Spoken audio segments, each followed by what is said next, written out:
I got suspended for speaking Spanish during a family emergency. I was in AP government when my phone started buzzing. Restricted number. I stared at it, then at Mrs. Richardson lecturing about the Fifth Amendment, and felt my stomach drop. My grandma lives alone. She's 72 with a heart condition. I answered. Sophia, please. Her voice was wrong. Panicked. Broken. I can't breathe. My chest hurts. Grandma, did you call 911?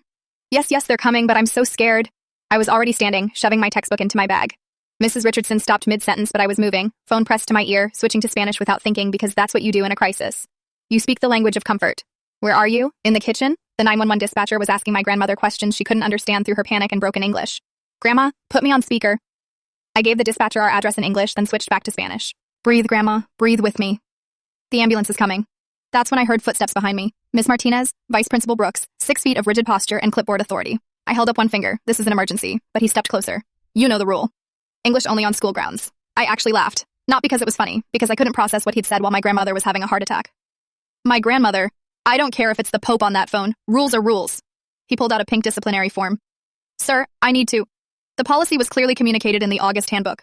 Section 4.7, Language and Communication Standards. My grandmother was crying. The dispatcher was asking if she was still conscious, and Brooks was writing my name on a violation notice. I turned my back to him and kept talking, kept my grandmother breathing, kept telling her the ambulance was almost there, that she was going to be okay, that I loved her. When the dispatcher confirmed the paramedics had arrived, I finally hung up. Brooks handed me the pink slip. 2 checkboxes marked, willful violation of school policy and defiance of authority. Consequence, 2-day in-school suspension pending principal review. Possible escalation to 3-day out-of-school suspension. This is your first offense, Brooks said, so consider yourself lucky. First offense. That meant there'd been others. Third offense means expulsion recommendation, he continued. I trust you understand the seriousness of this situation. My hands were shaking. My grandma was in an ambulance. My clean record, the one my UT Austin scholarship required, was destroyed because I spoke Spanish. Brooks walked away. I stood in the hallway, staring at the pink slip, and texted my mom. Grandma, at hospital. Stable. Ambulance got there. Then, I got written up for speaking Spanish on the phone with 911.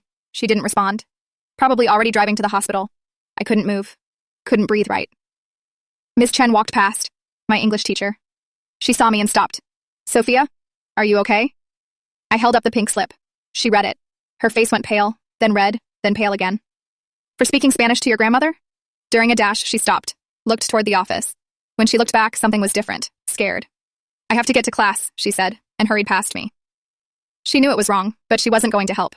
I walked to the cafeteria like a zombie, sat down, couldn't eat. That's when I noticed things I'd never seen before. 3 Latino students eating in silence, making eye contact but not speaking. One started to say something, then stopped, glancing around first. 2 Asian students nearby whispering in English, actual whispers, like they were afraid to be overheard. The center tables, though. The white students, laughing freely, 2 girls practicing German phrases. How are you? I'm fine. Loud enough for the whole cafeteria to hear. No one stopped them, no pink slips, no Brooks. I felt sick. My friend Ashley sat down. Your grandma okay? Yeah, she's stable. That's good. She unwrapped her sandwich. Wait, why do you look like that? I showed her the violation form. She read it twice. This is a joke, right? I wish. That's insane. You can't get in trouble for... She stopped, lowered her voice. Can they actually do this?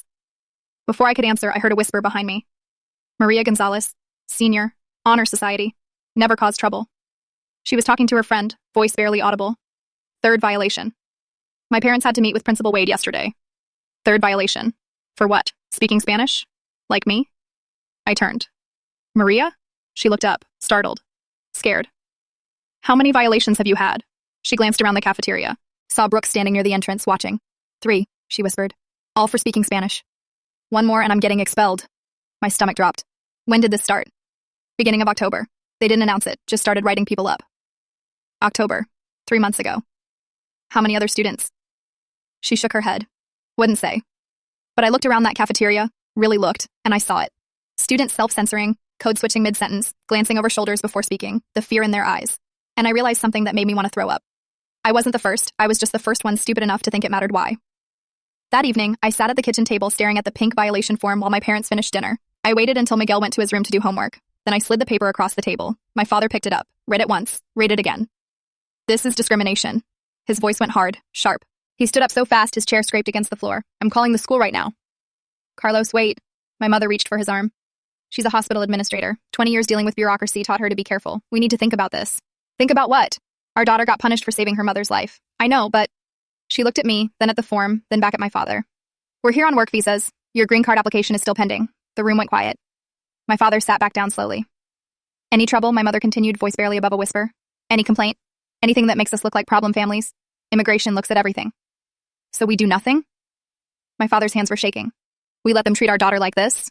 I'd never seen him scared before. Angry, yes. Tired, definitely. But not scared. My mother turned to me. Sophia, has this happened to other students?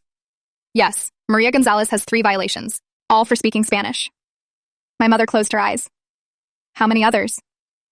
I don't know, but it's been happening since October. The doorbell rang. My mother got up to answer it. Aunt Rosa came in carrying a folder. She's an immigration advocate, works with families navigating the system. She took one look at our faces and sat down. Show me. I handed her the violation form. She read it. Her jaw tightened. Title 6 of the Civil Rights Act. Schools receiving federal funding cannot discriminate based on national origin. Language is included in that protection. Can we fight it? My father asked. Yes, but... She looked at my parents. It's complicated. If you file a formal complaint, it creates a paper trail. Immigration sometimes views that as being difficult, my mother finished. I didn't say that. You didn't have to. Miguel appeared in the doorway. What's going on?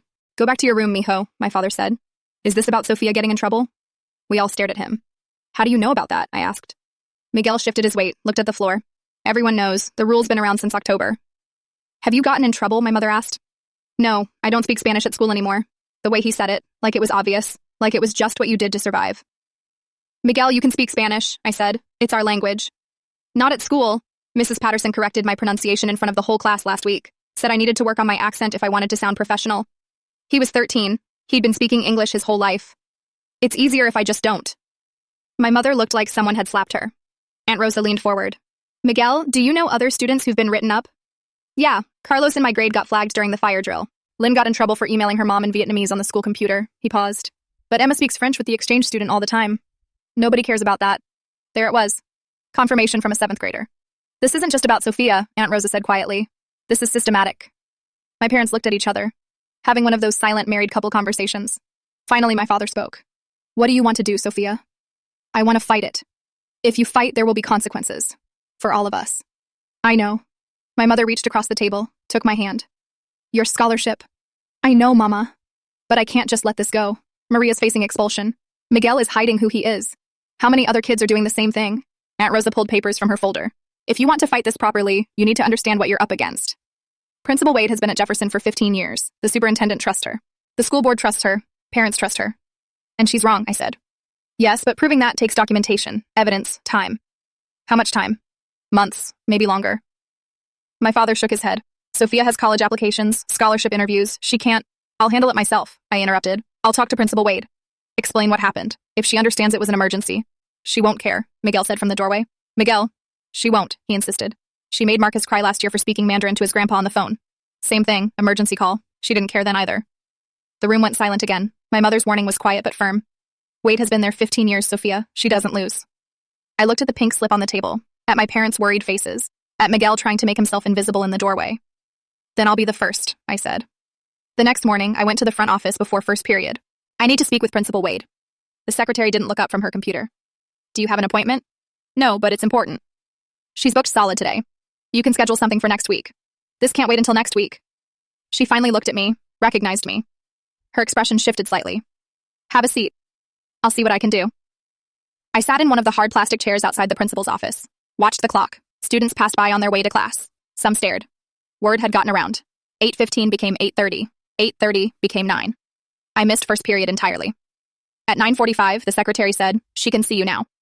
I walked into Principal Wade's office. She was eating a salad at her desk, didn't stand up, barely looked at me. Miss Martinez, sit. I sat. She took another bite of salad, chewed slowly, finally put her fork down. What can I do for you? My prepared speech evaporated. The violation form from yesterday. I need to explain what happened. I read Mr. Brooks's report. My grandmother was having a heart attack. I was talking to the 911 dispatcher. I switched to Spanish because she was panicking, and I understand this feels personal. Wade's voice was perfectly calm, perfectly reasonable. But policy applies equally to everyone. It was an emergency.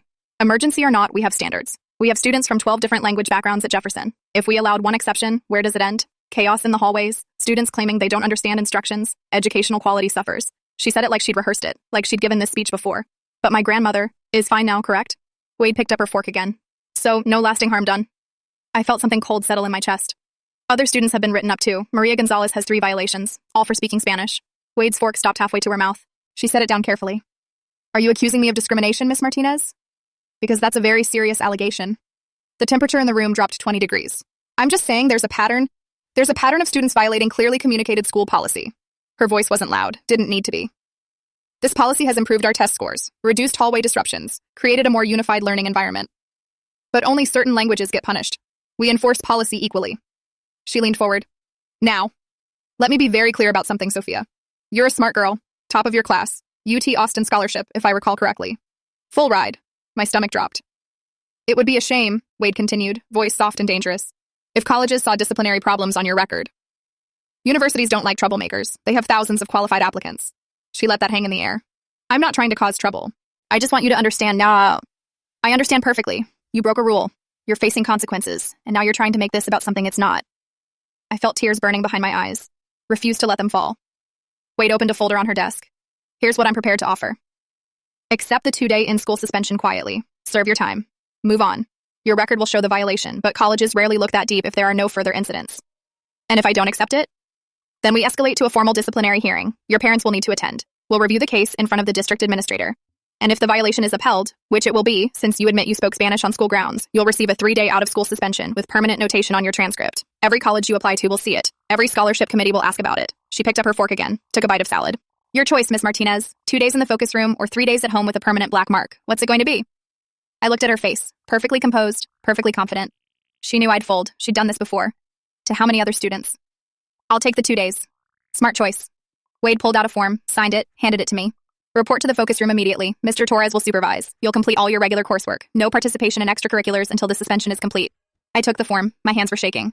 One more thing, Sophia. Wade's voice stopped me at the door. The students and families at Jefferson trust me to maintain high standards. I've been here 15 years. I know what's best for this school. You're here for 4 years, then you're gone. I'll still be here. Do you understand what I'm saying? I understood perfectly. She was telling me I couldn't win. I walked out of her office feeling like I'd been hit by a truck. The secretary glanced at me, then quickly looked away. I'd tried to do the right thing, tried to explain, tried to make her understand, and she'd threatened my entire future in response. The focus room was a windowless box next to the boiler room that smelled like industrial cleaner and defeat. 5 other students were already there when I walked in. 4 Latino, 1 Vietnamese girl. Mr. Torres sat at the front desk, but he was on his phone the entire time, texting, not even pretending to supervise. I sat down at an empty desk. The girl next to me was Maria, the senior from the cafeteria. She slid a crumpled pink form across the desk when Torres wasn't looking. October 8th. Speaking Spanish in hallway during passing period. Another one, October 22nd. Speaking Spanish with custodial staff, a third, November 3rd. Defiance of authority regarding language policy. 3 violations, all the same reason. Different words, same crime. How many of us are there? I whispered. Maria glanced at Torres, still on his phone. 47 violations since October. I've been keeping track. 47? A boy across from us leaned over. Carlos, 8th grader. 43 Latino students, 3 Asian, 1 Middle Eastern, 0 white kids. The Vietnamese girl nodded. Lynn. I got written up for emailing my mom in Vietnamese. School computer lab. She doesn't read English well. I was telling her I had debate practice.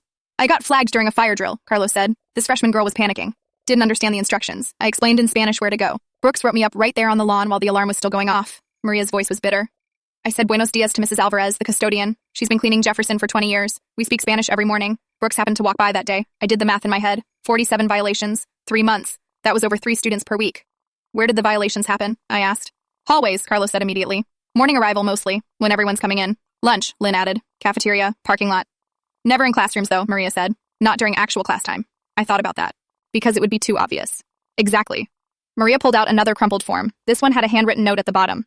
Look what Brooks wrote on my second violation. Student continues to disregard school unity standards despite previous warning. School unity standards, I repeated. That's what they're calling it. Carlos laughed. It wasn't a happy sound. My friend Emma is in French club. She speaks French with the exchange student in the hallways all the time. Loudly. Never gets flagged. German exchange students too, Lynn said. I've seen them. Nobody cares. The pattern was so clear it hurt. Spanish, Vietnamese, Arabic. Those got you written up. French, German, Italian. Those made you cultured. Has anyone tried to fight this? I asked. Long silence. Torres shifted in his chair. We all went quiet. He looked up from his phone for exactly 3 seconds, then went back to texting. My parents can't afford a lawyer, Carlos finally said. His voice was small. Plus my dad's undocumented. If we make trouble, if immigration looks at us. He didn't finish the sentence. Maria stared at her desk. My mom said to just keep my head down. 1 more violation and I get expelled. Then what? I had a full ride to Texas State. Had. Past tense. They pulled it last week when they saw my disciplinary record. I felt sick. They can't do that. They can. They did. She looked at me. Really looked at me. You're smart for trying to talk to Wade. But it won't matter. She doesn't care. She's been doing this for 3 months and nobody's stopped her. Somebody has to stop her. Why? Maria's voice cracked. So we can all get expelled together? So our families can get investigated? So we can lose everything? Carlos nodded. They're targeting us because they know we can't fight back. Our families are scared. We're scared, and Wade knows it. I looked around the focus room, at 5 students who'd been punished for speaking their own languages. Students whose families were too afraid to complain. Students whose futures were being destroyed by pink slips and bureaucratic language about school unity. This wasn't about one emergency phone call anymore. This was systematic, calculated, designed to hurt students who couldn't defend themselves. And Wade had been doing it for 3 months without anyone stopping her. 2 days later, I walked back into regular classes feeling like everyone could see a scarlet letter on my chest. The teachers treated me differently. Mrs. Richardson gave me a sad smile when I walked into AP Government. Mr. Davies in Calculus wouldn't make eye contact. Coach Morrison called on me in PE and then immediately looked away when I answered. Some were sympathetic, others had gone cold. At lunch, I sat with Ashley and Maya like always, started talking about the quiz and chemistry, slipped into Spanish mid-sentence without thinking, and then I stopped, caught myself, switched to English. And then the teacher said, Ashley frowned. Why'd you switch languages? I couldn't answer. Couldn't admit I was scared to speak my own language in front of my friends. Sophia? I need to get some water. I stood up. That's when Miguel appeared next to our table. Sophia, can you help me with math? His English was careful, deliberate, heavy with self-consciousness. Sure, what's the problem? He started explaining in English, stumbling over the words, his accent thicker than usual because he was trying so hard. I answered in Spanish. It's okay, Miguel. Easier that way, in Spanish. He grabbed my arm, whispered urgently, please don't. Brooks is watching. I looked toward the cafeteria entrance. Brooks stood there, clipboard in hand, eyes scanning the room like a security camera, watching, always watching. Miguel's face was pale, scared. My 13-year-old brother was terrified to speak Spanish in the school cafeteria. It's fine, I said in English. Let's work on the problem. But it wasn't fine. Nothing was fine. That night at dinner, Grandma asked me a question in Spanish. How was school today, mi amor? I answered in English. It was fine. She stopped eating, looked at me with hurt in her eyes. Why don't you speak Spanish with me? Because I'm afraid. Because every time I speak Spanish now, I feel Brooks watching me. Because I can't turn off the fear even in my own house. But I couldn't say any of that. Sorry, Grandma. I'm just tired. She nodded. Didn't push. But I saw it in her face. I was breaking her heart. That night I couldn't sleep. I kept seeing Miss Chen's pale face in the hallway, the way she'd hurried past me, wanted to help, but couldn't. I remembered something from AP Government. Mrs. Richardson had mentioned it in passing during our Civil Rights Unit. Title VI. I opened my laptop, typed, Title VI Civil Rights Act, Language Discrimination Schools. The first result was from the Department of Education. No person in the United States shall, on the ground of race, color, or national origin, be excluded from participation in, be denied the benefits of, or be subjected to discrimination under any program or activity receiving federal financial assistance. I kept reading. Schools must allow emergency communications in any language. Schools cannot enforce English-only policies that create hostile environments for students based on national origin. Deliberate patterns of enforcement constitute discrimination. My hands were shaking. If I could prove there was a pattern, if I could document that this wasn't just about me, this became bigger than one emergency phone call. This became a civil rights violation. But I needed proof. Real proof. Not just my story and Maria's crumpled forms. I closed my laptop, stared at the ceiling. How do you prove something when the people with power control all the records? The next morning, I walked past the front office on my way to class. There was a sign on the wall I'd walked past 100 times and never really noticed. All official school records available upon written request per FERPA. FERPA, Family Educational Rights and Privacy Act. I stopped, read it again. Students could request their own records. I knew what I had to do. And I knew it would make everything worse before it got better. I spent that entire weekend researching FERPA like my life depended on it. Turned out students over 18 could request their own educational records. Minors needed a parent signature. My 18th birthday was in 6 weeks, December 14th. I could wait. I had to wait. I couldn't involve my parents, not with Dad's green card application still pending. But I could start documenting everything I saw right now. Monday morning, I started taking notes. Subtle, careful.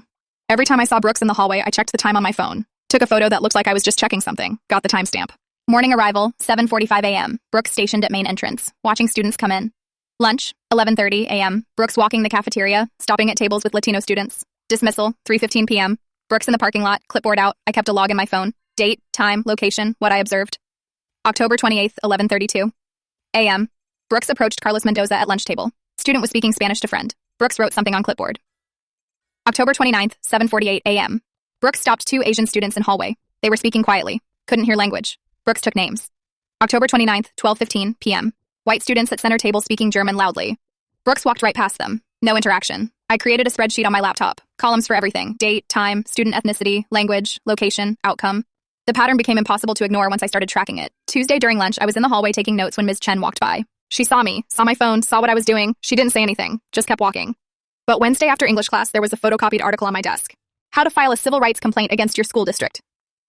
One section was highlighted in yellow. Documentation of pattern is key. Individual incidents can be dismissed as isolated or justified, but systematic targeting based on national origin cannot be explained away. Record dates, times, locations, and outcomes. The more specific your documentation, the stronger your case. I looked up. Ms. Chen was erasing the board. Back to me. After class, I waited until everyone else left. Thank you, I said quietly. She kept erasing, didn't turn around. I don't know what you're talking about. But there was a smile in her voice, small, careful. I understood. She couldn't be seen helping me, couldn't risk her job. But she was helping anyway, in the only way she could. Right, I said. Sorry, must have been someone else's article. She finally turned, met my eyes for just a second. Be careful, Sophia. Document everything, and don't do anything until you have enough evidence that they can't ignore it. Then she walked out. I stood there holding the article, feeling less alone than I had in days. December 14th was my 18th birthday. My parents took me to dinner, gave me a card with a $50 bill inside. Miguel got me a bracelet he'd made in art class. I smiled, thanked them, ate cake, and the whole time I was thinking, tomorrow, I can request my own records. The next day at lunch, I walked into the front office. Mrs. Patterson looked up from her computer. She'd been the school secretary for 20 years, knew every student, every parent, every rule. I need to request my complete disciplinary file under FERPA. She stared at me. Why would you need that? My heart was pounding, but I kept my voice steady. I'm applying for scholarships that require full documentation of my academic record. It wasn't technically a lie. UT Austin did require documentation. She slid a form across the counter. Fill this out. We have 5 business days to respond. I filled it out right there, signed it, dated it. 5 business days, she repeated, like a warning. Exactly 5 days later, a thin manila envelope appeared in my locker. I opened it in the bathroom where no one could see my hands shaking. 1 piece of paper. My violation form from October. That was it. Nothing else. No context, no records of other students. No pattern. They were giving me exactly what the law required. Nothing more. I stood there staring at that single sheet of paper and realized I'd been stupid to think it would be that easy. That afternoon, I went to Mr. Torres's office during study hall. He was the school counselor. Mid-40s, kind eyes, always careful with his words. Sophia, come in. How can I help you? I sat down, decided to be direct. How many students have received language violations this year? His expression didn't change, but something flickered in his eyes. That's not information I can share with individual students, even if I'm one of them. Even then, I nodded, started to stand up. Then he picked up a pen, wrote something on a sticky note, slid it across the desk. 47 as of last week. I looked at the number, looked at him. He immediately pulled the sticky note back, crumpled it, dropped it in his desk shredder, gone in 3 seconds. I didn't write that, he said calmly. You didn't see anything. I understand. He leaned back in his chair, spoke carefully. If someone were to file an official complaint with the district, they would have to investigate. District investigations require schools to turn over all relevant records, not just what the school chooses to provide, everything. My pulse quickened. How would someone file a complaint? He opened his desk drawer, pulled out a form, set it on the desk between us. OCR complaint form, Office for Civil Rights, Department of Education, federal level, federal level. This went beyond Principal Wade, beyond the school board, beyond the district. This was bigger than I'd realized. If someone filed this, I said slowly, what would happen? Investigation would take months, maybe longer. OCR is understaffed, but once a complaint is filed, the school has to preserve all records. They can't destroy evidence without facing federal obstruction charges. He slid the form closer to me. This is public information. Anyone can download these forms from the government website. I'm not giving you anything special, just showing you what's available to any citizen. I picked up the form, started reading, required information, specific incidents, pattern of discrimination, evidence of intent, impact on educational opportunities. I had some of this, not all of it. Thank you, Mr. Torres. I didn't help you with anything, but his eyes were kind. Be careful, Sophia. Document everything, and don't do this alone. And I walked out of his office holding that form like it was made of dynamite, because that's what it was. One form, federal oversight, the power to force Jefferson High to turn over every record, every email, every piece of evidence they'd been hiding. I just had to be brave enough to use it. That night, I sat at my desk with the OCR complaint form open on my laptop. Required information stared back at me. Specific incidents, pattern of discrimination, evidence of intent. I had my story, Maria's story, Carlos's story, Lynn's story, but I needed more than anecdotes. I needed the security logs Torres had hinted at, the official records showing 47 violations, the pattern in black and white. I was staring at the screen when someone knocked on my door. Aunt Rosa. Can we talk? I closed my laptop. How did you know I needed you? Your mother called, said you've been stressed, not sleeping. She sat on my bed. What's going on, mija? I told her everything. The violation, the focus room, the 47 students, Mr. Torres's note, the OCR form. She listened without interrupting. When I finished, her face was serious. Sophia, this is bigger than you know. We've been hearing rumors about Jefferson for months. Families too scared to speak up. Parents worried about immigration status. Students told to keep their heads down. So what do? You fight. but you need to be smart about it. She pulled out her phone, made a call. David? It's Rosa Martinez. I have a case you need to hear about. 2 days later, I was sitting in a small office downtown with 3 people from the local immigration rights organization. David Chen was a lawyer who did pro bono work. His sister worked at Jefferson. Miss Chen. The connection hit me immediately. Your sister's my English teacher. I know, she told me about you. He opened a folder. Let's talk about your options. They explained OCR complaints, federal process, takes 6 months minimum, sometimes years. My heart sank. I didn't have years. But David said, there's a faster route. Texas Public Information Act. You can request specific records from the school, discipline logs, security reports, violation patterns. How long does that take? 10 business days. They're required to respond. And it's free? For students requesting their own school's records, yes. I felt hope flicker. Then die. If I request those records, won't the school know I'm investigating? Yes. So they'll retaliate. They can't. Federal law protects whistleblowers. If they punish you for requesting public records, that's a separate violation. Rosa leaned forward. There's always risk, Sophia. But you're 18 now. You're a citizen. You have legal standing they can't touch. What about my parents? My dad's green card. This is about you, not them. They're not filing the request. You are. David slid a form across the desk. This is a template. Request all language-related disciplinary actions from the current school year. They have to provide it. It's public record. I stared at the form. Once I filed this, there was no going back. Wade would know. Brooks would know. Everyone would know I wasn't backing down. What if they refuse? Then we escalate. File a complaint with the Attorney General. But schools rarely refuse. Too much liability. I picked up the pen, filled out the form right there. Name, Sophia Martinez, date of birth, student ID number, records requested, all disciplinary actions related to language policy violations, current academic year, including but not limited to security logs, violation reports, and enforcement patterns. My hand shook signing my name. David took the form. I'll file this today. You'll get a confirmation email. Then we wait. 10 business days. 10 business days. I walked out of that office feeling like I'd just jumped off a cliff. Rosa drove me home in silence. Finally, as we pulled up to my house, she spoke. You know they're going to make this harder for you now. I know. Your teachers might turn on you. Students might avoid you. Wade will find ways to make your life difficult. I know. And you're still doing this? I thought about Miguel switching to English mid-sentence, about Maria losing her scholarship, about Eduardo having a panic attack while Brooks wrote him up instead of helping. I'm still doing this. Rosa squeezed my hand. Your grandmother would be proud. Your parents are scared, but they're proud too. You know that, right? I nodded, couldn't speak. Go inside. Get some rest. In 10 days, everything changes. I got out of the car, walked to my front door, turned back. Aunt Rosa? What if the records don't show what we think they show? She smiled, sad but certain. They will, mija. People like Wade always leave a trail. They can't help themselves. 3 days after filing the public records request, I noticed the shift. Brooks was everywhere, waiting at my locker in the morning, standing outside my classrooms between periods, following me to lunch, not subtle. He wanted me to know I was being watched. My teachers changed too. Mr. Davies marked my calculus homework late even though I'd turned it in on time. Mrs. Patterson lost my permission slip for the college fair. Coach Morrison made me run extra laps for being disruptive when I hadn't said a word. Ashley pulled me aside after third period.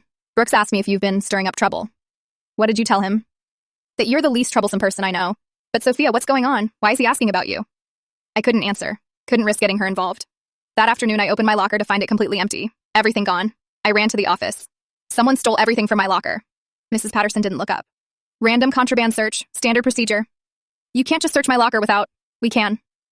It's in the student handbook, section 7.3. We'll return your belongings after inspection. Inspection for what? Prohibited items. They returned my stuff an hour later. Nothing missing, but the message was clear. We can get to you anytime we want. That evening, Miguel came home looking scared. Brooks talked to me today. My stomach dropped. What did he say? He asked how you were doing. If you were stressed. If you were acting different at home. Miguel's hands were shaking. Why is he asking about you? They were threatening me through my little brother. My parents noticed immediately, demanded to know what was happening. I finally told them, the public records request, the lawyer, everything. My father exploded. You should have told us. I'm 18. I can make my own decisions, not decisions that affect this entire family. He was angrier than I'd ever seen him. Withdraw the request. Now. My mother's face was pale. If they connect this to us, if immigration looks at your father's case, they won't. This is about me, not you. You don't know that. My father stood up, started pacing. We've worked too hard. Come too far. I won't let you destroy everything because you want to be a hero. I'm not trying to be a hero. I'm trying to stop them from hurting more students. By sacrificing your own family? Carlos. My mother reached for him. No. He turned to me. Withdraw it, Sophia. I'm not asking. I can't. Silence. Then Aunt Rosa spoke from the doorway. I hadn't heard her come in. She's 18, Carlos. She's an adult. This is her choice. She's my daughter. And she's doing what she thinks is right. You raised her to have a spine. Don't punish her for using it. My father looked at me, at Rosa, at my mother. I won't forbid you. His voice was quiet, defeated. But I can't support this. Not when it puts Miguel at risk. Not when it threatens everything we've built. I understand. My mother's voice was barely a whisper. Don't talk about this in the house. Please, your father and I need distance from it. For legal protection. She was asking me to fight this battle alone. I nodded, went to my room, closed the door, felt more isolated than I'd ever felt in my life. 10 business days later, a thick envelope arrived. Public records request response, official seal, legal weight. I opened it with shaking hands, 43 pages. Student names redacted, black boxes everywhere, but the dates were there, times, violation codes, locations. I spread them across my bed, started cross-referencing with my own notes. October 8th, 7:52 a.m. language policy violation. Hallway. October 8th, 12:18 p.m. language policy violation.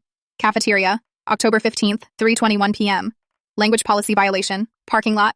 43 violations total. All coded language policy. Every single one in hallways, cafeteria, or parking lot. 0 in classrooms. 0 violations for French club activities. 0 for German exchange students. 0 for the Italian conversation group. The pattern was undeniable. I took photos of every page, sent them to Aunt Rosa. She called me 30 minutes later. I'm connecting you with someone. Education lawyer, pro bono cases. Marcus Chen's office was above a coffee shop downtown. Ms. Chen's cousin. Small world. He reviewed the documents for 20 minutes without speaking. Finally, this is clear disparate impact. Systematic targeting based on language and national origin. So we have them? But. He held up one finger. To prove intentional discrimination under Title VI, we need evidence of intent. Internal communications. Staff memos. Something showing they knew what they were doing. My heart sank. Without that, they claim neutral policy, neutrally enforced. Unfortunate side effect. No intent to discriminate. So the pattern doesn't matter? The pattern matters. But intent is what makes it a violation versus an unfortunate outcome. He tapped the documents. Unless you can get school board meeting minutes. Or staff communications about the policy. How do I get those? Different public records request, specifically for communications regarding language policy implementation. He pulled out another form, started filling it in. I'll file this as your attorney. Harder for them to intimidate a lawyer than a student. They have 10 days to respond? Correct. And the next day, I was called to Principal Wade's office. This time the wait was longer, over an hour sitting in those hard plastic chairs. When I was finally called in, Wade's entire demeanor had changed. Friendly, concerned, almost maternal. Sophia, please sit. I've been thinking about your situation. I sat. Didn't trust my voice. That emergency call with your grandmother was genuinely unfortunate. I can see now that perhaps we were too rigid in our response. She pulled out a form, set it on the desk between us. I'm prepared to expunge the violation from your record. Complete erasure, clean slate, nothing for colleges to see. I stared at the form. All you need to do is sign acknowledging that the policy was clearly communicated and fairly enforced. Just a formality. Legal waiver. Admission that there was no discrimination. Think about your future, Sophia. Wade's smile didn't reach her eyes. UT Austin, your scholarship, your entire life ahead of you. Don't let pride ruin everything you've worked for. I looked at her face, perfectly composed, perfectly confident.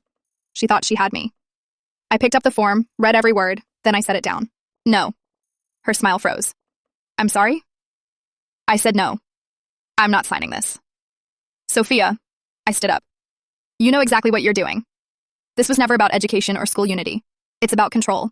And you picked the wrong student to try to scare into silence. I walked out.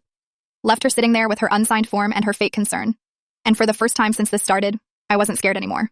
I was angry. The day after I refused to sign Wade's form, everything got worse. I walked into first period and found my schedule had been changed. No warning, no explanation. OP government with Mrs. Richardson, gone. Replaced with regular government in the portable building across campus. I went straight to the counseling office. There's been a mistake.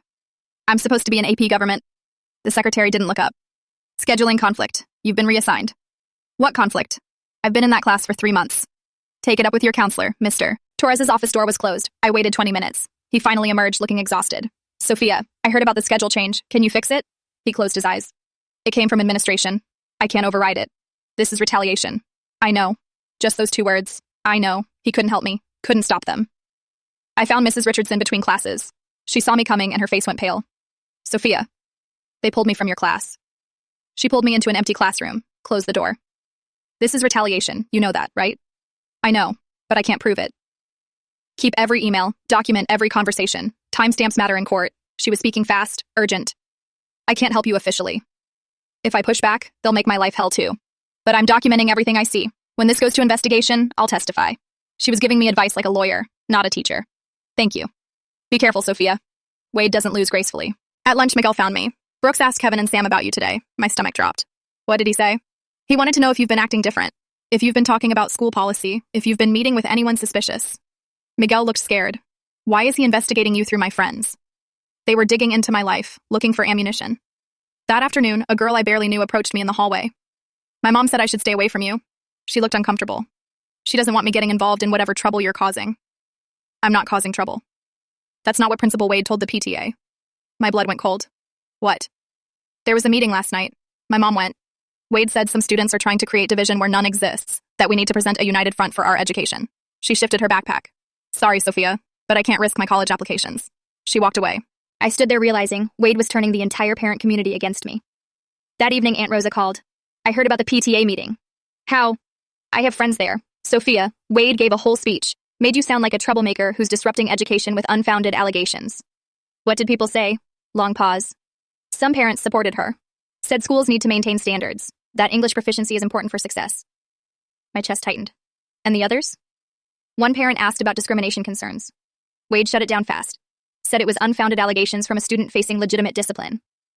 So everyone thinks I'm lying. Not everyone. But Wade has 15 years of trust built up. You're a high school senior they've never heard of. I felt the weight of it. The impossibility. How do you fight someone everyone trusts? How do you prove discrimination when the system protects its own? Sophia, you need to be prepared. This is going to get harder before it gets better. I know. But I didn't know.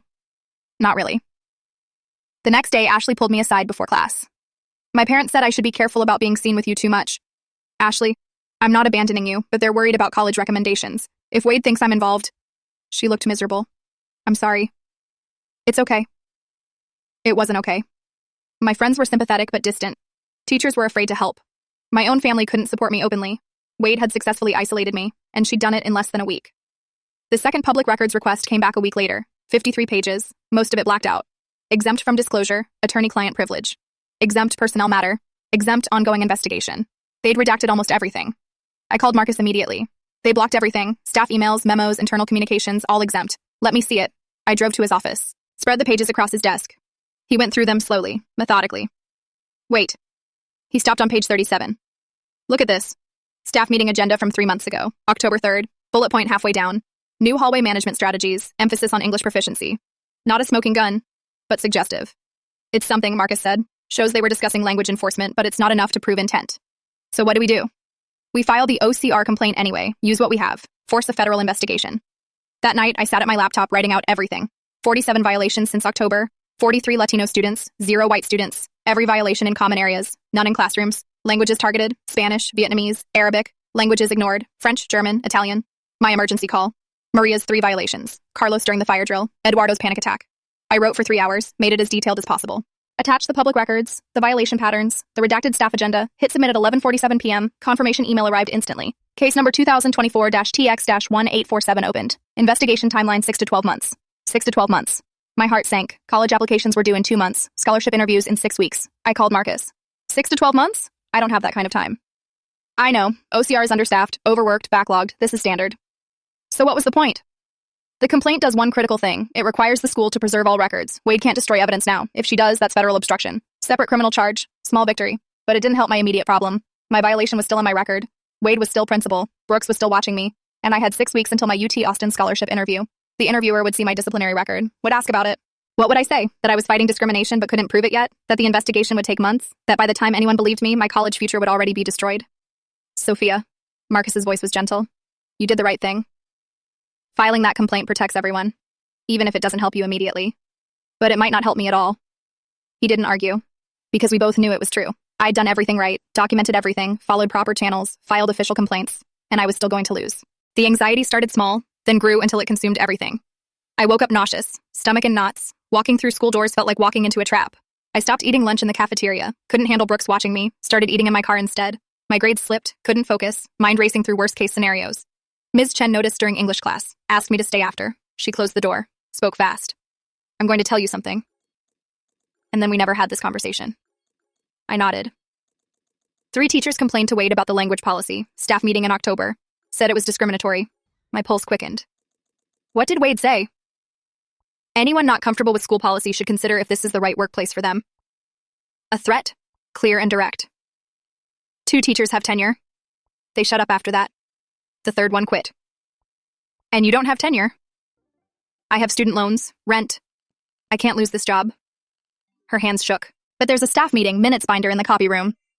Public record, nobody ever requests it. Someone cleaning in there might accidentally see it. She grabbed her bag, left without another word. I understood. She was telling me where to find the proof, but I had to get it myself. That afternoon, I volunteered to help organize debate team materials. I'll grab some paper, I told the coach. The copy room was empty, shelves of supplies, filing cabinet in the corner, black binder on the middle shelf. Staff meeting minutes 2024 to 2025. My hands shook as I pulled it down. October 3rd, staff meeting agenda. New hallway management strategies, emphasis on English proficiency. October 17th minutes. Wade's handwriting in the margin. Language policy achieving desired effect. Hallway conversations now predominantly English. Continue enforcement, especially during morning arrival and lunch periods. October 31st. Typed notes. Principal Wade addressed concerns about policy implementation. Reminded staff that compliance improving among target demographic. Requested continued vigilance in common areas. Target demographic. She'd written it down. Documented her intent. I pulled out my phone, started photographing pages, hands shaking so hard I had to brace against my chest. 3 months of meeting minutes, every reference to the language policy, every mention of targeting students. The evidence was all there. Wade had documented her own discrimination. I heard footsteps in the hall, shoved the binder back, grabbed paper, walked out. Brooks stood at the end of the hallway, watching. Had he seen me? I kept walking, didn't run, didn't look back, got to my car, sat there staring at the photos on my phone. We had it. Finally had it. After months of dead ends and runarounds, we had proof Wade knew exactly what she was doing. She'd targeted students based on language and national origin, and she'd been stupid enough to write it down. I sent the photos to Marcus the second I got home. His response came in 30 seconds. This is it. This proves intent. Filing amended OCR complaint tonight. Then another message. Also sending to local media, State Education Board, ACLU. This changes everything. I sat on my bed staring at my phone. We had won. We had actual proof. Wade's own words documenting her discrimination. But I felt terrified instead of victorious. That evening, my phone rang. Unknown number. Is this Sophia Martinez? Yes. This is Superintendent Davis's office. We would like to schedule a meeting with you and your parents. My heart stopped. The district. The actual district was calling me. When? Thursday at 4. Is that acceptable? 3 days away. Yes. I hung up, stood there shaking. Aunt Rosa was right. They were scared. I told my parents that night. My father went pale. A meeting with the superintendent? They know we have evidence. They have to respond now. What if they connect this to us? My mother's voice was barely a whisper. Your father's green card application.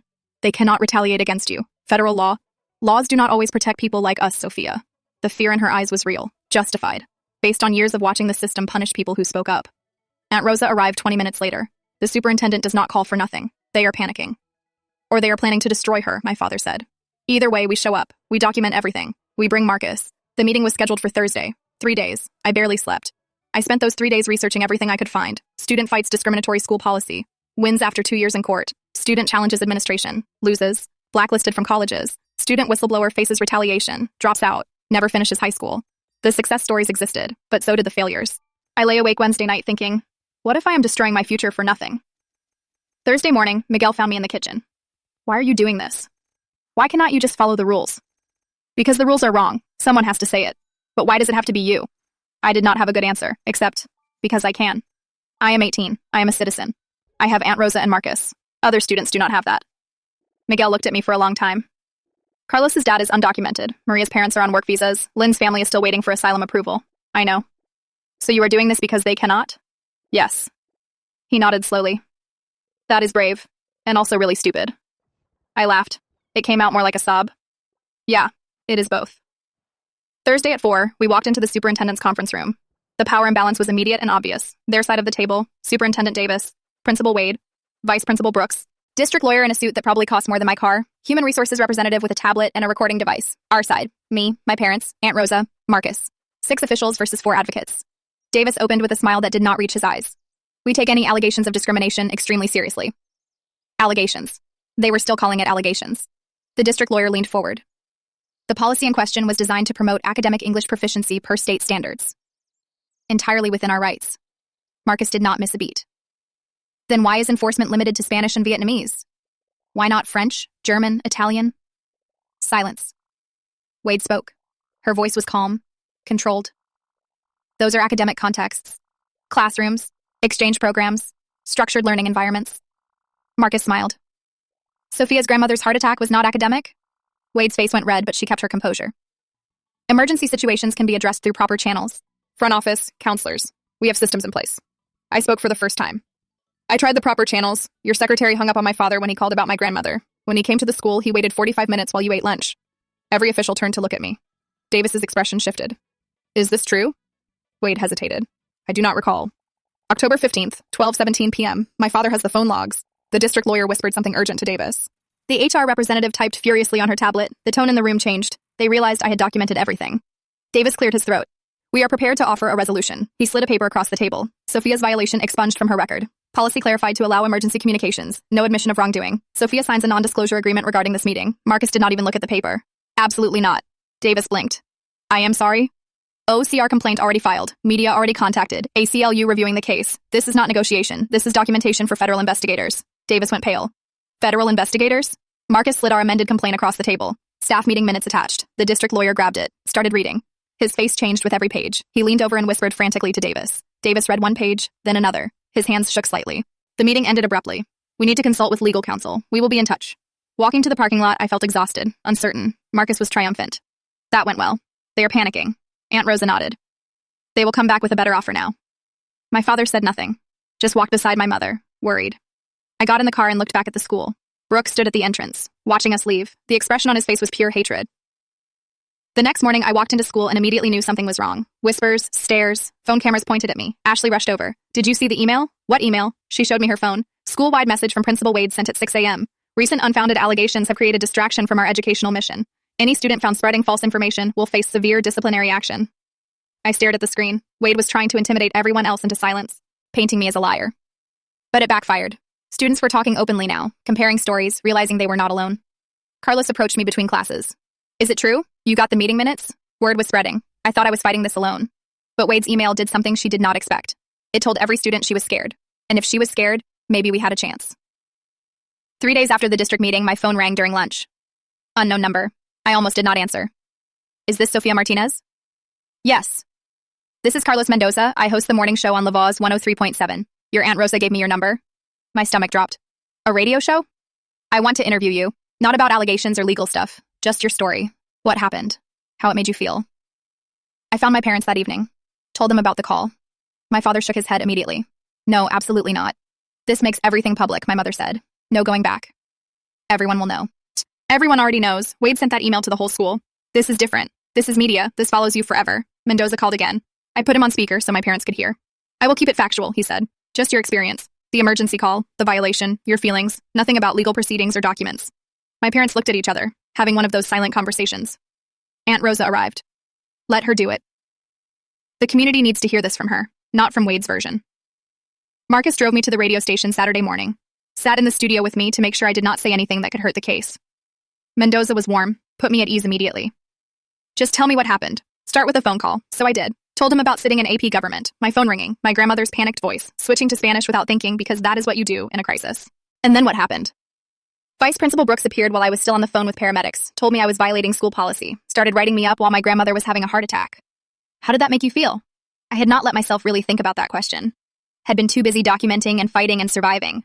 Like I had done something wrong by trying to save my grandmother's life. Like speaking my family's language was shameful. My voice cracked. Mendoza did not rush me. And the school's response? 2-day suspension. They told me I should have used proper channels, but when my father tried to call the school, the secretary hung up on him. When he came in person, they made him wait 45 minutes. I did not mention the meeting minutes. Did not mention the federal complaint. Just my story, what I saw, what I felt. The interview lasted 12 minutes. Mendoza thanked me, said it would air Monday morning drive time. Monday at school, everything was different. Students kept approaching me. I heard you on the radio this morning. My mom heard it. She's calling the school board. My aunt shared it on Facebook. It has like 2,000 shares already. By lunch, the local news had picked it up. Student punished for speaking Spanish during family emergency. I watched the segment on my phone in the library. They played clips from my interview, showed Jefferson High, asked for comment from the district. District statement, we cannot comment on individual student discipline matters. But the damage was done. The community was awake now, asking questions, demanding answers. My phone buzzed with a text from Aunt Rosa. School board meeting tomorrow night. It's going to be packed. The school board meeting was supposed to start at 7. By 6:30, the parking lot was full. Aunt Rosa and I arrived at 6:45. Had to park 3 blocks away. The boardroom usually held maybe 15 people. Tonight there were over 200 crammed inside, standing room only, people spilling into the hallway. I had never seen anything like it. Latino families filled the front rows, but there were white families too, Asian families, mixed crowd. Some looked angry, others looked defensive. The board members sat at the front table looking uncomfortable, especially Harrison, the board president. He kept adjusting his tie. Public comment period started at 7:15. First parent up was Mrs. Gonzalez, Maria's mother. My daughter had 3 violations, all for speaking Spanish. She lost her scholarship to Texas State because of her disciplinary record. Her voice shook. She worked 4 years for that scholarship. 4 years. Gone because she said good morning to the janitor in Spanish. Next was a father I did not recognize. My son stopped speaking Spanish at home. He is ashamed of his own language. What kind of lesson is that? What are we teaching our children? Then Mrs. Nguyen, Lynn's mother. My daughter emailed me in Vietnamese because I do not read English well. The school punished her for communicating with her own mother. But then, a white mother stood up. English is the language of success in this country. The school is preparing these students for reality. If we allow them to speak whatever language they want, how will they succeed? Another parent nodded. If they want to speak Spanish, they can do it at home. School is for learning English. Then someone said the quiet part loud. This is America. They need to assimilate. The room erupted, people yelling, board members calling for order. Harrison banged his gavel. Please, we need to maintain decorum. It took 5 minutes to calm everyone down. More parents spoke, some supporting the policy, most condemning it. I sat there watching the community tear itself apart over whether my language was acceptable. Finally, Harrison spoke. The board takes these concerns very seriously. We will conduct a thorough review of all policies to ensure compliance with civil rights law. Empty words, I could feel it. We are appointing a community committee to review the language policy and make recommendations. A committee, more delay, more bureaucracy. In the meantime, Principal Wade remains in her position and the current policy stays in effect pending review. Nothing had changed. Wade was still principal, Brooks was still patrolling hallways, students were still being punished. The only difference was now everyone knew about it. I walked out feeling like we had won the battle for public awareness but lost the war for actual change. Aunt Rosa must have seen my face. This is how it works, mija. Slowly, they announce committees and reviews, buy themselves time, hope the pressure dies down. So what do? We keep the pressure on. Federal complaint is still active. Media is still watching. They cannot ignore this forever. But forever felt like a long time when I had college applications due in 6 weeks. The next day at school, I expected hostility. Instead, my locker had notes stuffed through the vents. Thank you for speaking up. My parents wouldn't let me talk before, but now they're angry too. You're braver than I could ever be. I stood there reading them with tears in my eyes. Between classes, students I barely knew approached me. Carlos pulled me aside. I recorded Brooks on my phone. When he told me to stop causing trouble, can I send it to your lawyer? Yes, absolutely. Lynn found me at lunch. I have text messages. My friends warning me to lay low after your first violation. I kept screenshots. Maria showed me 3 crumpled pink forms, her violation notices, progressive warnings getting stricter each time. I kept everything, she said. I was too scared to use them. But now we use them together. By the end of lunch, 7 of us were sitting in the library. Ms. Chen had given me a hall pass during study hall. Convenient timing. We spread everything out on a table in the back corner. Carlos's phone recording. October 28th. Brooks telling him to focus on schoolwork instead of causing trouble. Lynn's text messages. Friends warning her. Teachers asking if she was involved with that Martinez girl. Maria's 3 violations. Dates, times, locations, all in common areas, all for Spanish. 2 other students had violations I did not even know about. Both Latino, both during lunch or morning arrival. We made a chart, compared timelines. 90% of violations happened during unstructured time. Arrival, lunch, dismissal. 0% during actual class time except emergencies. 0% for European languages. 100% for Spanish, Vietnamese, Arabic. We're stronger together, I said. If we all testify to OCR, if we all share our stories, they can't dismiss this as one student's complaint. Carlos nodded. I'm in. Lynn hesitated. My family's asylum case is still pending. If immigration, this is education civil rights. Federal protection, nothing to do with immigration. But what if they look into us anyway? I did not have a good answer for that, because the fear was real, justified. Maria spoke quietly. My parents are undocumented. If standing up means they get deported, her voice broke. I can't risk that. We sat in silence. The weight of it. What we were asking people to risk. We only include people who can safely participate, I finally said. If your family situation makes it dangerous, you don't have to be part of this. But if you can, if you have protection, then we need you. 4 students agreed immediately. 2 needed to think about it. 1 had to ask her parents. It was not everyone. But it was more than just me. We were building something. A collective case, multiple voices, a pattern they could not ignore. Ms. Chen appeared at the library entrance, made eye contact with me, tapped her watch. Time to go. We gathered our evidence, exchanged phone numbers, made a plan to meet again. Walking out, Carlos said, "Do you think this will actually work?" I looked at the stack of violation forms in my bag, the screenshots, the recordings. I don't know, but at least we're trying. Wade did not back down after the board meeting. She escalated. The next day, all 7 of us from the library meeting got called to the office, one by one. Different periods, separate violations. I got mine during calculus. Dress code violation. My shirt was allegedly too short. It was not. I had worn this same shirt a dozen times before. Carlos got flagged for being late to class. He was not late. His teacher even admitted the mistake later, but refused to change the report. Maria got written up for disruptive behavior in the cafeteria. Her crime? Laughing too loudly. The pattern was obvious. Coordinated, deliberate. Wade was retaliating against every student who dared to organize. I called Marcus immediately after school. They're coming after all of us. Same day, different fake violations. That's the stupidest thing they could have done. Why? Because the timing proves retaliation. I'm filing an emergency motion with OCR right now. And 2 days later, Marcus called me. A CLU is interested. They're sending a formal letter to the district. What does that mean? It means cease retaliation or face federal lawsuit. The letter will be public record. Media will get it. The letter hit the district office Thursday morning. By Thursday afternoon, local news was running the story. Civil rights group warns school district over student retaliation. The segment included an interview with Marcus. It is illegal to punish students for exercising their civil rights. The timing of these violations speaks for itself. 7 students organized to document discrimination, and within 24 hours, all 7 receive unrelated violations. That is textbook retaliation. National education blogs picked it up that evening. This was not just a local story anymore. Friday morning, Superintendent Davis called an emergency school board meeting. I was not invited, but Aunt Rosa went. Public meeting, anyone could attend. She called me right after. The board is splitting. 3 members want to suspend the policy immediately. 2 still support Wade. Harrison is trying to avoid making any decision. So nothing changes? Not yet. But Reverend Thompson stood up. Who? Only black member of the school board. He grew up during segregation. He gave a speech. She read from her notes.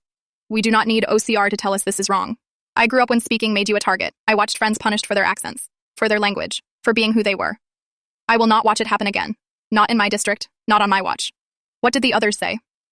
He called for a vote to suspend the policy immediately pending review. It failed. 3-4. Narrow margin. So close. We were so close. Thompson gave a warning before he left. Said this will cost the district money, reputation, and trust, and it will not change the outcome, only delay it. I sat on my bed holding the phone. We had the evidence. We had the federal complaint, we had the ACLU, we had the community, and we still lost the vote. 4 people. 4 people on a school board were keeping this policy alive. 4 people who would rather protect Wade than protect students. A week after the failed board vote, everything exploded at once. There was a new student at Jefferson, Eduardo, freshman, just arrived from Guatemala 3 weeks ago. His English was limited, relied on Spanish to navigate school, to understand directions, to ask for help. Second day of school, he had a panic attack in the hallway. I was walking to class when I heard him. Gasping, hyperventilating, calling out in Spanish. Help, I cannot breathe. I started running toward him. Brooks got there first. Eduardo was on the floor, back against the lockers, eyes wide, chest heaving. Brooks stood over him, clipboard out. You know the rule. English only on school grounds. He was writing a violation. Right there, while Eduardo could not breathe. Are you serious? I said. He is having a panic attack. Rules apply to everyone, Miss Martinez. Another student ran past us. I am getting the nurse. Eduardo was crying now, shaking, trying to breathe and failing. Then Miss Chen appeared. She dropped to her knees next to Eduardo, spoke to him in soft Spanish. Breathing exercises, calm voice. Brooks stepped closer. Miss Chen, the language policy clearly states... She snapped. He is having a panic attack. Get the nurse or get out of my way. First time I had ever heard a teacher directly challenge Brooks. Brooks just stood there, clipboard in hand, watching. I pulled out my phone, started recording. So did 3 other students. We got everything. Eduardo on the floor struggling to breathe. Brooks writing a violation instead of helping. Ms. Chen defying him to help a terrified kid. Someone posted it to TikTok before lunch. This is what happens at Jefferson High. By the end of the day, it had 50,000 views. By the next morning, 200,000. The comment section exploded. Former students sharing similar stories, parents demanding answers, news outlets asking for interviews. The district could not ignore this. Emergency meeting, Friday afternoon. This time the conference room felt different. Davis looked exhausted. The district lawyer looked nervous. HR was recording everything. We are prepared to take immediate action. I waited. Principal Wade is being reassigned to administrative duties pending investigation. The language policy is immediately suspended. All language-related violations will be expunged from student records. Marcus leaned forward. And? That is our resolution. Not good enough. We want formal acknowledgement that this policy violated civil rights law. The district lawyer shook his head. We cannot admit liability while the OCR investigation is pending. Stalemate. I spoke up. I do not care about your liability. I care that Eduardo had a panic attack while your vice principal wrote him up instead of helping him. I care that my brother is ashamed of his own language. I care that this never happens again. Davis looked at me, really looked at me. What do you want, Sophia? I told her exactly what I wanted. Formal policy change, training for all staff, student advisory committee with real power, independent monitoring. I watched her face realize that this was never going to end quietly.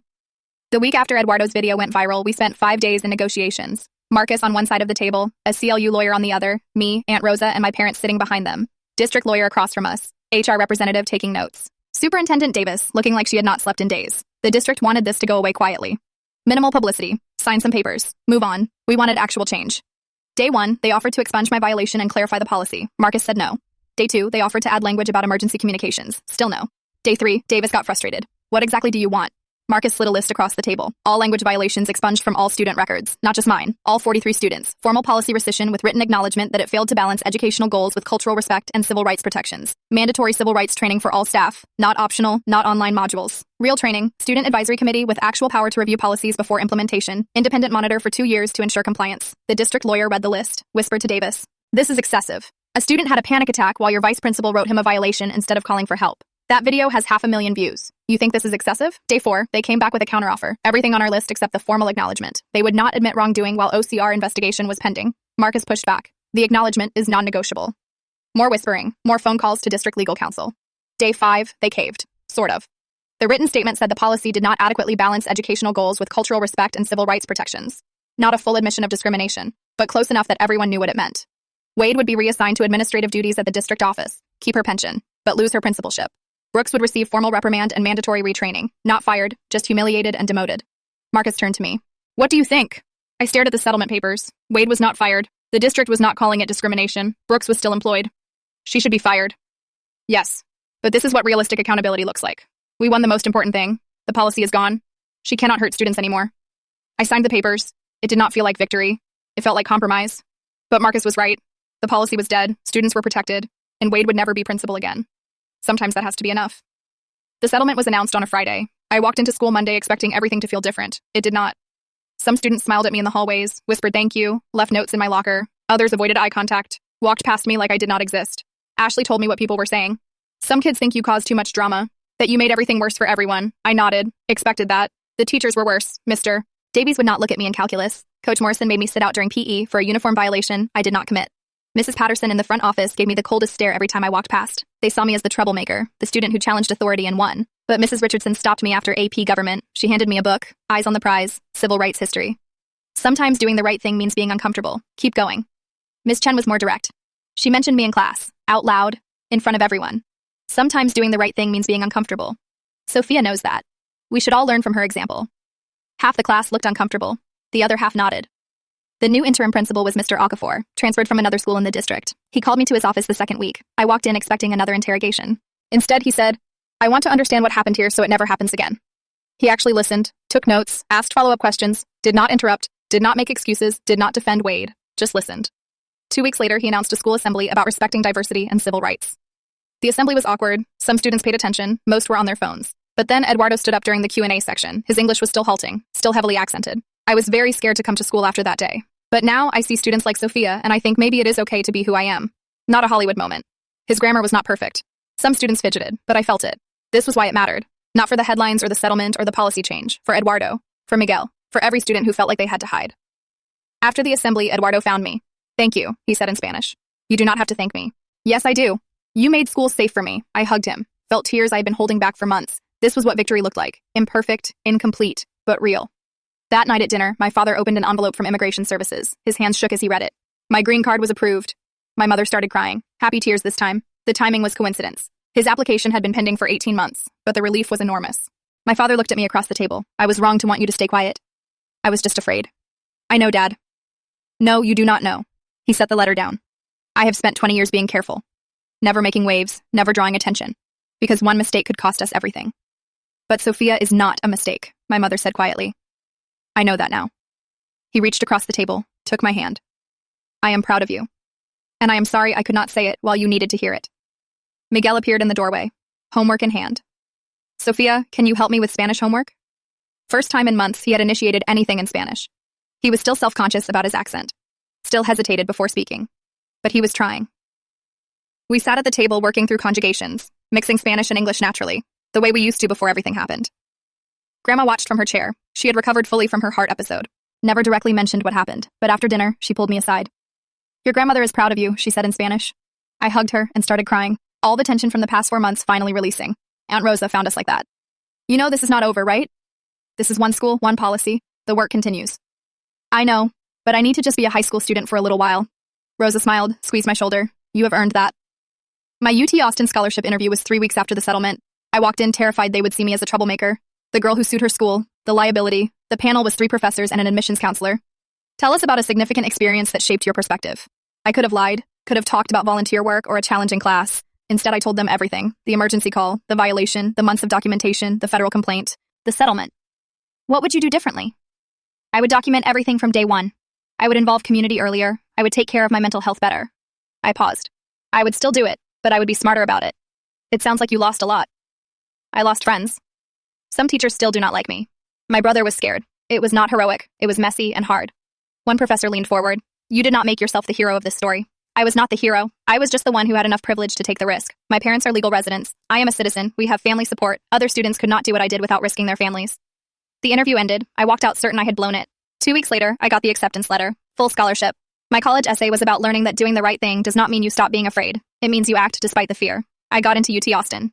Got the scholarship I had worked 4 years for, but 3 other schools rejected me, schools that had been likely acceptances based on my grades and test scores. I could not prove the rejections were related to the controversy. But the timing felt suspicious. I learned that standing up has real costs, not just in movies, in actual college applications and teacher recommendations and whispered conversations in guidance counselor offices. But I also learned I could live with those costs, because every time I saw Eduardo speaking Spanish in the hallway without fear, I knew it was worth it. 6 months later, the OCR released their investigation findings. I was at lunch when Marcus called.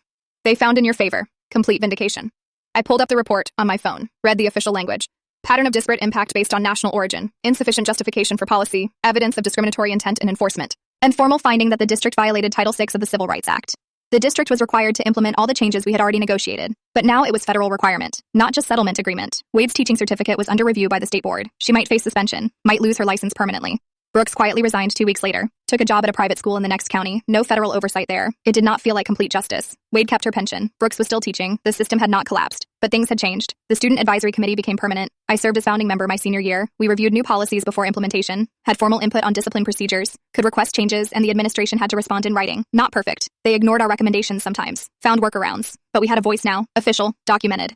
Protected. 2 years later, a neighboring district tried implementing an English proficiency policy, similar language, similar enforcement structure, same discriminatory intent barely disguised. Parents and students immediately cited the Jefferson case. Local newspaper ran a comparison article. Is Valley High repeating Jefferson's mistakes? The policy was withdrawn before implementation. Maria texted me the article. We did that. Our case stopped them. I sat in my dorm room at UT Austin reading about a fight I was not part of. A victory I did not have to win. Because we had already won it. Our case created precedent, made future discrimination harder, gave other students a roadmap. That was the real change. Not perfect justice, not punishment fitting the crime, but a line drawn in the sand, a standard set. A fight that did not have to be fought again. Sometimes that is what victory looks like. Slow, incomplete, but real. Graduation day arrived faster than I expected. I walked across the stage as salutatorian, not valedictorian. My grades had slipped during the fight. 3 Bs that semester pulled my GPA down just enough. I did not care. They handed me the microphone for my speech. 200 seniors in caps and gowns, families in the bleachers, teachers watching from the side. I did not talk about my case, did not mention Wade or Brooks or the policy. I talked about finding your voice even when it shakes. We are all braver than we think. Sometimes we just need someone to go first, to show us it is possible. I quoted students who had faced similar situations, who had stood up in their own ways. You do not have to be fearless. You just have to act anyway. People clapped, some cried. Miguel whistled from the audience. After the ceremony, Miss Chen found me. I need to tell you something. We walked away from the crowd, stood by the parking lot. I was ashamed of how scared I was. You were a student facing expulsion and I was worried about my job. Hey, you helped. You could not do everything, but you helped when you could. It should have been more. Her voice cracked. I am working on being braver. I hugged her, understanding that not everyone can be the whistleblower, but supporting the person who does matters just as much. Eduardo found me before I left, handed me a folded piece of paper. I opened it. A drawing. 2 girls talking. Speech bubbles in Spanish and English floating above their heads. Thank you for making school safe for me. I kept that drawing, taped it to my dorm room wall later. A reminder that the discomfort was worth it. That summer I volunteered with Aunt Rosa's immigration advocacy group, helped other students understand their rights, how to document discrimination, where to file complaints, what protections existed. I sat across from a 15-year-old girl whose teacher had mocked her accent in front of the class. What do? I walked her through it, step by step, same process I had learned, realized this might be my path, civil rights law, education advocacy, not because I wanted to be an activist, because I knew where the gaps were, where students fell through, where the system failed, and I knew how to fight back. 1 year after graduation, Mrs. Richardson invited me back to Jefferson to speak in her AP government class. I walked through those hallways feeling strange, like visiting a place I used to live but did not belong to anymore. The classroom looked exactly the same, different students, same desks. I talked about civil rights, due process, how change actually happens in the real world. A student raised her hand. Was it worth it? I thought about that question, really thought about it. I don't know if I can measure worth. But I know that Eduardo can speak Spanish at school now without fear. I know my brother isn't ashamed anymore. I know the policy is gone. Those are real things. Another student spoke up. But nothing really changed, right? Wade still has a job. Brooks is just somewhere else. The system didn't collapse. You're right. The system didn't collapse, but systems rarely do. Change is slow and incomplete. That doesn't mean it's not real.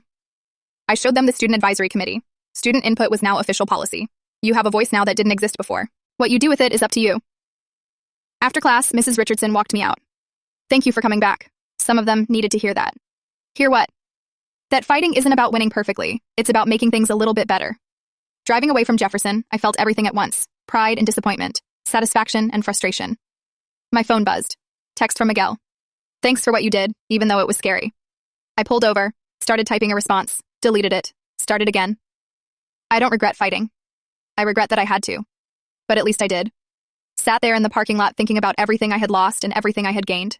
The friendships that ended, Ashley stopped talking to me junior year. Never came back. The family stress. Months of my parents barely sleeping. Miguel having nightmares about immigration raids that never came. The mental health cost. I still get anxious walking past high schools. Still check over my shoulder in hallways. The reputation.